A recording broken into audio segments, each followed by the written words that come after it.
8 de la mañana, 50 minutos de retorno aquí, lo de la pausa comercial. Seguimos en el diálogo a través de I99, su dial 98.9 FM Estéreo, también en nuestras plataformas digitales a través de YouTube y también en Facebook, como diría el abogado Cepeda, ¿verdad? Cara libro. Sí, muy bien. Y nada, en la pausa habían algunos temas que estábamos conversando, si supiéramos lo que habláramos, ¿no? Pero bueno. Por suerte los micrófonos se apagan en la pausa. Sí, pero sí, a veces no, quedan abiertos. A veces quedan abiertos. A veces eso es quedan relativo. abiertos. Cuénteme, mi querido. Ya tenemos al A Renato. coronel Renato González, director general del ISPOL, a quien le damos la bienvenida. ¿Cómo está, coronel? ¿Qué tal? Buenos días, qué gusto verlo. Buenos días con todos, un saludo cordial a los ecuatorianos que nos escuchan y un abrazo en este día tan bonito que está. Bien, las mujeres son primero. ¿Qué tal si usted inicia, Andreita? No, como usted quiera. Cedamos a las damas. Bueno, Muy bien, muy bien. pues en todo caso... Sí. Ya, correcto. Muy bien. ¿Cómo está, Renato? Buenos días, ¿cómo le va? Iniciamos este día tan bonito como usted dice con noticias algo positivas. ¿Cómo ve usted el panorama en general? ¿Cree que de alguna manera este tema de la nueva imagen que tienen igual las personas sobre lo que se está haciendo, lo que se está ejecutando, los resultados, ha subido el nivel de la moral dentro de la Policía Nacional? Buenos días, Andrea. Efectivamente, yo considero que todos los actos positivos repercuten finalmente en la motivación que puede tener el personal policial. Recordemos que el momento en que un personal está bien atendido en el área social, en el área de salud, en el área de equipamiento, obviamente que puede dar un mejor desempeño en sus labores profesionales. Por eso es que es importantísimo que se comprenda la trascendencia del tema ISPOL. No es un atraco sencillo, es claro ejemplo, como lo hemos manifestado en varias oportunidades, del crimen organizado en su máxima expresión. Lo consideramos, de hecho, un ejemplo típico de crimen organizado político, económico, transnacional. De cuello blanco, como decimos, así es. Exactamente, y con el factor político en el centro. Pero afectar a 90,000 familias que dependen de la seguridad social policial, aparte de que es una repercusión en el conglomerado policial, termina inclusive, aunque suene catastrófico lo que digo, afectando niveles de gobernabilidad. Porque cuando uno tiene en un estado a una policía desmotivada, que está inclusive con la sensación de que no va a poder cumplir al fin de mes con sus responsabilidades financieras, ¿qué podemos esperar de la principal institución que es encargada de la seguridad?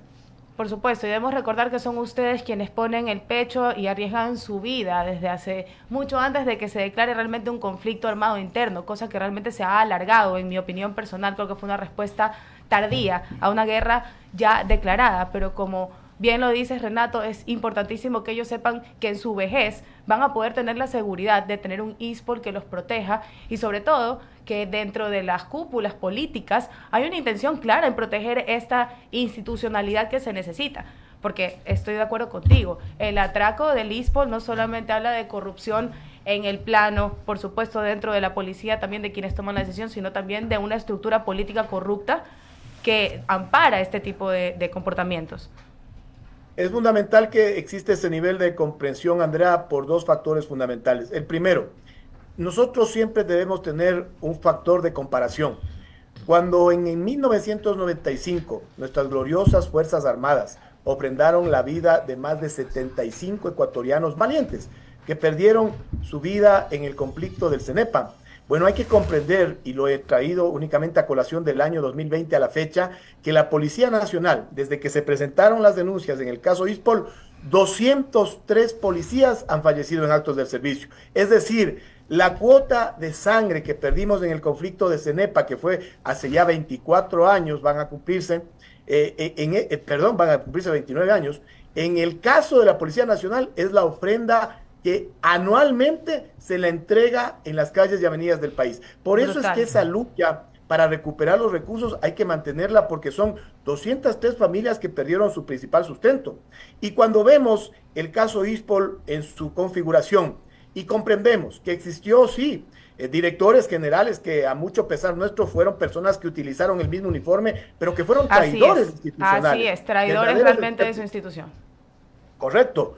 Coludidos con otros directores a la interna del ISPOL, pero además con la complicidad clara, visible, palpable de los organismos de control de la época. Así Me refiero a la Superintendencia de Compañías, Valores y Seguros, a la Superintendencia de Bancos, el propio Banco Central, el Ministerio de Economía y Finanzas, y no se diga de las más altas esferas, porque aquí en el país se cree que 327 millones, como es el caso de la Operación Swap, que estaban en bonos de deuda interna, cambian de titular y nadie se entera. No es así. El Ministerio de Finanzas reporta semanalmente a la Presidencia de la República qué pagos tienen que proveerse con la suficiente anticipación para no caer en default. En virtud de lo cual es también trascendental que se comprenda que es una lucha que no le compete solo a la Policía Nacional, a la interna. Totalmente, por supuesto. Al Estado ecuatoriano en su conjunto. Y a los ciudadanos en general creo que nos compete también velar porque ustedes estén realmente con la cabeza fría, como decimos. Si lo que se les exige es salir a luchar contra narcotraficantes y grupos organizados al nivel que son. Yo te agradezco, Renato, el énfasis que has puesto para explicar las cosas. Le doy el paso a Javier Segarra. Un gusto. Que sigas teniendo un maravilloso día. Muy amable. Gracias, ¿cómo le va? Buenos días. Sí, la inquietud resulta es para conocer un poco más cómo va todo este proceso de tratar en lo posible de seguir recuperando el dinero del Lispol. El día miércoles de la semana anterior para nosotros fue un paso trascendental y le explico por qué, Javier. ¿Por qué? Porque en agosto del 2020, cuando se dieron las denuncias iniciales, había una serie de trasnochados que manifestaban que esto era únicamente un escándalo con fines políticos. Bueno, 3 años y medio después, vamos viendo que varios casos ya han avanzado a etapas judiciales. Recordemos que el proceso que más rápido desenlace tuvo fue el de Citadel, que lo llevó justamente el extinto fiscal César Suárez, para quien va nuestro reconocimiento en su memoria y que hay que continuar en esta lucha por personas como él, muy valientes, que llegó al llamamiento a juicio para Luis Álvarez Villamar y su yerno Gonzalo Navarro, pero que está suspendido el juzgamiento hasta que uno de los dos sea ubicado. En el otro caso es el del miércoles. ¿Por qué? Porque era una investigación por peculado en el tramo denominado bonos con pacto de recompra, que le dan una afectación final al Lispol de $216 millones. Esto había superado ya la etapa de investigación previa, la etapa de instrucción fiscal, y estábamos en la audiencia de evaluación y preparatoria de juicio. Bueno, el miércoles, la jueza Irene Pérez, de una manera muy valiente, muy ética, narró los argumentos de los elementos de convicción presentados por la Fiscalía General del Estado, que fueron más de 170, entre pruebas testimoniales y también documentos y pericias, y las contrastó inclusive con los argumentos que presentaron las defensas técnicas. Sin embargo, la decisión de ella fue algo que nos dio satisfacción, llamar a juicio a los 10 procesados, porque además con eso jurídicamente se va demostrando que sí existen, por decirlo hasta el momento, presunción de graves delitos que se cometieron al interior del Lispol, peculado, que está previsto en el 278 del Código Orgánico Integral Penal, pero que es la distribución arbitraria de fondos públicos de los 17 millones de ecuatorianos para beneficios personales. El monto que podría seguir recuperándose es bastante elevado. Hasta ahora, ¿qué es lo que han podido lograr ustedes? Gracias al concurso de varias voluntades, porque a veces se quiere personalizar esto de la recuperación, y yo siempre he indicado que no es así, que se requiere el trabajo del equipo técnico al interior del Lispol, a veces inclusive con el apoyo de nuestros abogados externos, también del mando policial. Los diferentes mandos desde el 2021 que se han sucedido nos han dado el respaldo permanente, pero un factor importantísimo, el apoyo político. Gracias a eso, hasta el momento hemos recuperado $370 millones, que es el 45% de lo atracado. Y en diciembre 22 presentamos ante la Corte del Distrito Sur de la Florida el escrito con el cual le decimos a esas autoridades los $72 millones que están confiscados en el Safra National Bank le pertenecen al Lispol. Somos los legítimos propietarios, somos los únicos que podemos demostrar eso.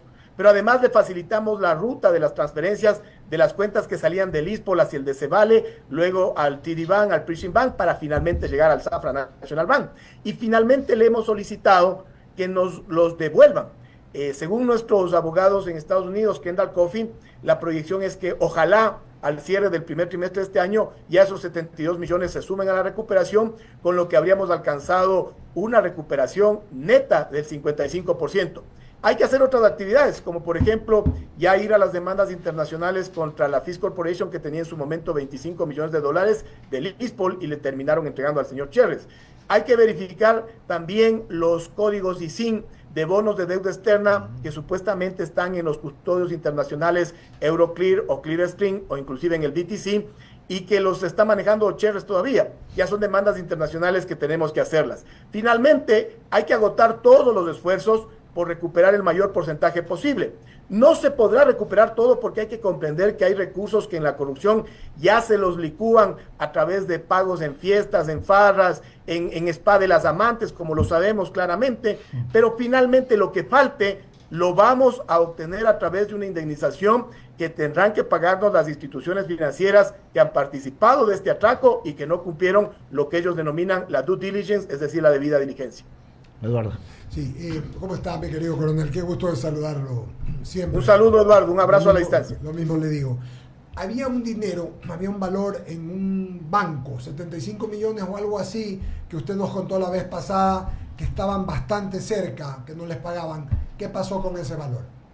Ese justo es el tramo del Safra National Bank, están confiscados desde el año 2020, nosotros ya presentamos el escrito, sabemos que también Aseguradora del Sur ha tratado de presentarse como propietarios de 8 millones de esos 72, pero creemos, estamos convencidos que vamos a poder demostrar ante las Cortes norteamericanas que los recursos le pertenecen al ISPOL y ojalá, inclusive con el concurso diplomático, si se lo precisa en un momento determinado, a finales de marzo, a más tardar, ya podamos repatriar esos recursos que tanta falta le hacen inclusive a la economía ecuatoriana. Miren que en estos momentos que estamos hablando del riesgo que corre la dolarización, hay que reflexionar qué infames que fueron estos mal llamados ecuatorianos, porque estos realmente son unos verdaderos apátridas que se llevaron 700 millones de la seguridad social policial, pero se la sacaron al exterior.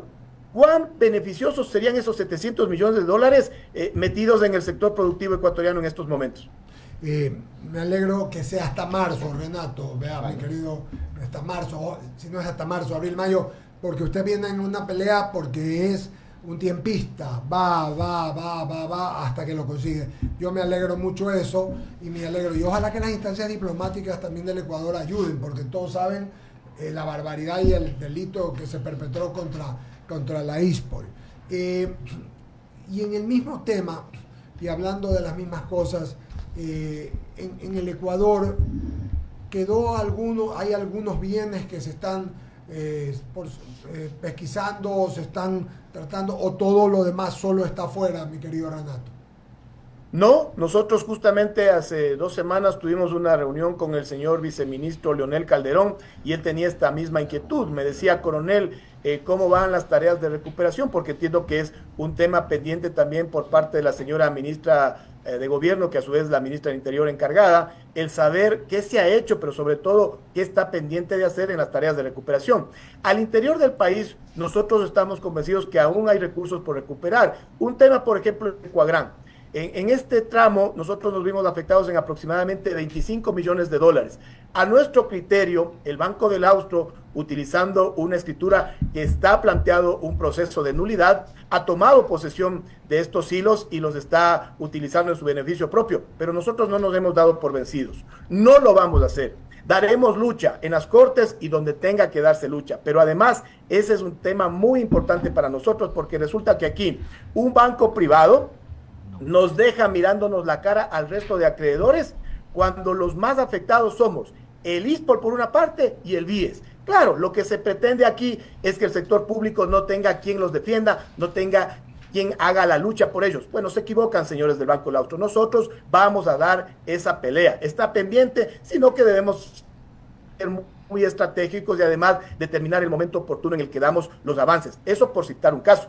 Hay otros temas que todavía están en investigación previa, por ejemplo, la hacienda Anchamaza, que esperaríamos ya en los próximos días sea llamado a audiencia de formulación de cargos. Álvaro de Guzmán, que está sentenciado en el caso Las Torres, ahí son 14 millones de dólares. Pero además, tenemos otros temas en litigios extrajudiciales y judiciales que debemos determinar también cuando se agoten estas respectivas instancias para proceder a otras nuevas. Sin embargo, lo que importa es continuar en esta lucha sostenida. Hay que comprender que al ISPO le atracaron en aproximadamente 6 o 7 años, desde el 2013 hasta noviembre del 2019. Por lo tanto, las tareas de recuperación tomarán, en el mejor de los casos, una década y no me sorprendería que sean 2. Solo para pasarle a Ramiro Cepeda, siga adelante Renato. ¿Hay alguna propiedad de estos de Coagram, de estos que tiene también la CFN o de alguno de algún puerto, algo que tiene CFN? ¿Sabe algo de eso? Desconozco, tal vez el único puerto es el que manifiesto de Ecuagran, porque además recordemos que era una relación simbiótica entre Delcor, Ecuagran y Fertisolubles. Nosotros logramos hace varios años, hace aproximadamente 2 años, lograr una recuperación efectiva de las oficinas de Delcor que quedan en Plaza Lagos, en el edificio sobre donde está la cafetería Tinta Café. Sí. Ahí estamos inclusive funcionando administrativamente como ISPOL, pero aparte de eso no hemos realizado una recuperación efectiva en este tramo y aspiraríamos, como les manifestaba, que dependiendo de la estrategia jurídica que definamos, lograr hacerlo en los próximos meses. Gracias Renato, sigue Ramiro Cepeda con la entrevista. Coronel, ¿cómo le va? Gusto en saludarlo. ¿Cómo está Ramiro? Buen día. Vea, hace algunos días fue noticia y la pregunta le hago con todo respeto y consideración para que usted explique qué fue lo que pasó. Fue noticia de que algún dinero fue depositado en una cuenta suya. ¿Cómo podría explicarnos qué fue lo que sucedió? Porque si a mí me depositan los $150,000, por decir algo, en mi cuenta, o sea, yo averiguo de quién es. Primero, que no me los aceptan en la cuenta porque no es algo normal. Y segundo, inmediatamente salta una alerta. ¿Qué fue lo que sucedió, Renato? Para mí lo primero que me vino es justamente esa imagen de sorpresa, pero de preocupación. Y les explico. El viernes 19 de enero yo debía recibir el pago de un interés de un depósito a plazo fijo que mantengo en una cooperativa. El sábado 20 de enero, cuando ingreso a la cuenta virtual de uno de los prestigiosos bancos donde tengo mi cuenta principal, me encuentro, créanme que la verdad que es para broma, pero para mí ese momento fue de susto, una transferencia de $258,000, que lo primero que me vino a la mente fue, qué audaces que son, y cuando veo inclusive la cuenta de origen que estaba mi nombre y los 4 últimos dígitos, que es lo que se puede visualizar, no coincidía con ninguna cuenta mía. Lo primero que yo pensé es, esto es crimen organizado, ya mismo me sacan en ese medio digital de alias Boina que tiene nexos con el narcotráfico para escandalizar, porque así actúan. Lo vimos en Metástasis cuando se hablaba de que a la fiscal Livia Sarabia se le depositen $100,000 sin conocimiento de ella y se le escandalice para mermar el prestigio, causar deshonra, ¿correcto? Lo que hice como reacción fue reportarle a mi comandante general a través de un mensaje, avisar a amigos y familiares y denunciar públicamente en la red social X. Luego llamé al banco, al call center, y pedí que se bloqueen esos recursos.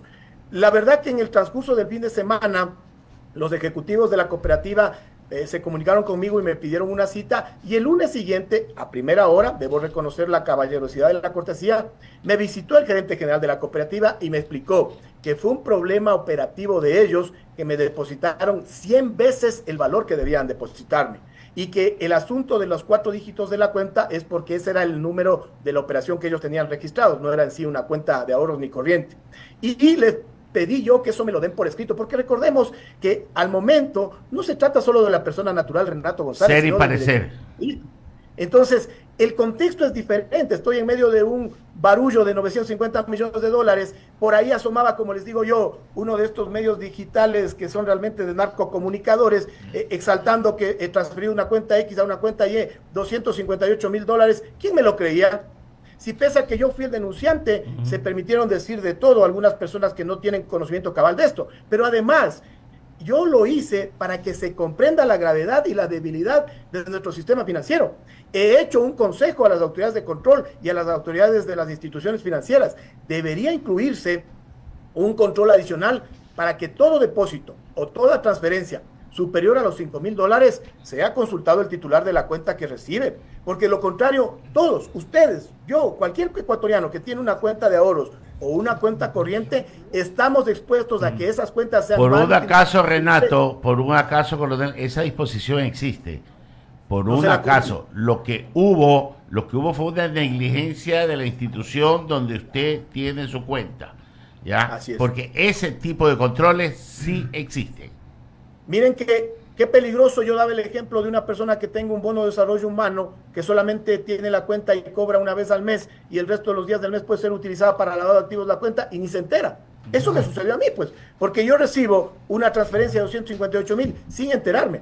Entonces, por ventaja, esto ya fue solventado, me pidió la cooperativa que realice la devolución del pago en exceso. Esa parte ya me dolió porque en esos días me veía muy guapo, decían que hasta tengo pelo, ¿no? Pero la verdad que había que hacerlo sobre todo para que quede la claridad, porque nosotros estamos sometidos a procesos inclusive. Qué bueno que lo aclare, Renato, porque en verdad era un tema que no lo podía dejar pasar por alto, y porque la verdad tiene que salir, pero esa institución en la que tiene el dinero debe tener una alerta y una llamada a la atención de parte de la Superintendencia de Bancos, porque los controles y la exposición existen. Le paso a mi compañero. Ramiro, dígame. Porque recuerde que la emisora, también le salieron $258,000, que inclusive a partir de mi caso se alertaron para hacer una auditoría porque no tienen conciencia de cuántas veces les pudo haber ocurrido. Y la otra, la receptora también, porque cuando usted va a hacer una transferencia, es más, cuando usted va a abrir una cuenta, le piden unos formularios inmensos de personas políticamente expuestas. Y me sorprende que en horas de la noche del viernes se recibió esa transferencia y nadie se dio por enterado. Bueno, gracias, Ramiro. Coronel, qué gusto saludarlo. Rápidamente, coronel. La última vez que nos visitó nos dijo que quisiera, señaló en ese entonces, que el gobierno tenga conciencia de lo que es el tema ISPOL. Han transcurrido algunos meses. ¿Cree usted que ya el gobierno tiene conocimiento pleno de lo que del tema de ISPOL? Enrique, buen día. Llegar a conocer el tema ISPOL a cabalidad no es tarea fácil. Mire que, como yo les explicaba, en su momento yo fui trasladado de mi anterior designación al ISPOL para ayudar a comprender esto, porque fue una trama muy bien estructurada. La verdad que son mentes brillantes, pero que utilizan esa inteligencia para el mal. Por lo tanto, el tema ISPOL hay que irlo comprendiendo muchas de las veces por fases. Ya he tenido yo 2 reuniones con el viceministro Leonel Calderón, quien ha sido muy receptivo en cuanto al traslado de información de lo que se ha hecho, de lo que aquí pasó, pero sobre todo de lo que está pendiente por hacer. Hoy en la tarde se dará la primera sesión del Consejo Directivo en el que se posesionará la doctora Mónica Palencia, y entiendo yo que ahí será una oportunidad para que ella ya de manera formal asuma las riendas del Consejo Directivo del ISPOL, pero también se informe directamente de todos estos temas que están pendientes. Yo considero que el gobierno nacional, que lo encabeza el señor presidente Daniel Noboa, no solo por el ISPOL, sino que ha comprendido la trascendencia de la Policía Nacional para la estabilidad democrática del país. Es por eso que en menos de 3 meses de gestión se ha logrado evidenciar un apoyo frontal a Fuerzas Armadas y a Policía Nacional. Ayer revisaba las cifras de que Fuerzas Armadas había incrementado su imagen a un 83%, y la policía me parece que está bordeando el 60%, con el desgaste natural que tiene la institución policial al tener que enfrentar constantemente el crimen organizado. Pero lo decía Andrea al inicio de esta entrevista, la Policía Nacional en el año 2020, recuerden ustedes, cuando había la pandemia y que se reconocía a los médicos, a las enfermeras, a los bomberos por estar en primera línea, la Policía Nacional siempre ha sido muy humilde.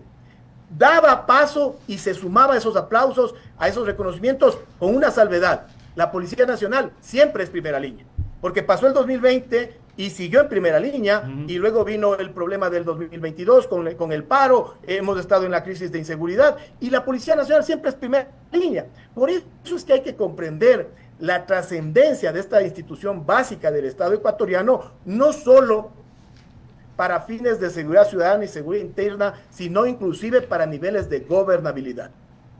Muy claro, coronel. Eduardo. Agradecerle, Renato, su amabilidad. Director de ISPOL, siga adelante en nombre de todo el Ecuador, todos los que estamos aquí en su trabajo, y vamos a seguir apoyándolo y apoyando los trabajos que siempre sean en pro del Ecuador, en este caso al ISPOL y de la Policía Nacional, porque es finalmente la patria. Muchas gracias, que tengan un buen día. Muchas gracias, Eduardo, y a todos ustedes, y un saludo cordial a los ecuatorianos. Y no nos dejemos perder la esperanza. Un abrazo. Gracias. Un abrazo, Renato. Gracias.